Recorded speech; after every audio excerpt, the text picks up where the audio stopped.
நாமக்கல் அருள்மிகு ஆஞ்சநேயர் கோவிலில் அனுமான் ஜெயந்தி விழா வெகு சிறப்பாக கொண்டாடப்பட்டது. ஆஞ்சநேயர் ஜெயந்தியை முன்னிட்டு நாமக்கல்லில் உள்ள பிரசித்தி பெற்ற அருள்மிகு ஆஞ்சநேயர் திருக்கோவிலில் ஆஞ்சநேயர் ஜெயந்தி விழா சிறப்பாக கொண்டாடப்பட்டது. முன்னதாக அதிகாலையில் 4 மணிக்கு கோவிலின் நடை திறக்கப்பட்டு காலை 4:40 மணிக்கு ஆஞ்சநேயருக்கு 1,08,000 வடைகள் கொண்ட மாலைகள் சார்த்தப்பட்டன. சிறப்பு பூஜைகள் நடைபெற்று தீபாராதனை காண்பிக்கப்பட்டது.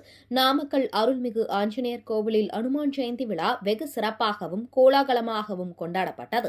1,08,000 வடை மாலைகளாக அணிவிக்கப்பட்ட வடைகள் மற்றும் அன்னதானம் ஆகிய பிரசாதங்கள் பக்தர்களுக்கு வழங்கப்பட்டன. தொடர்ந்து பக்தர்கள் கூட்டம் அதிகமாக உள்ளதால் நாமக்கல் கோட்டை சாலை பகுதி மூடப்பட்டு போக்குவரத்து மாற்றியமைக்கப்பட்டது.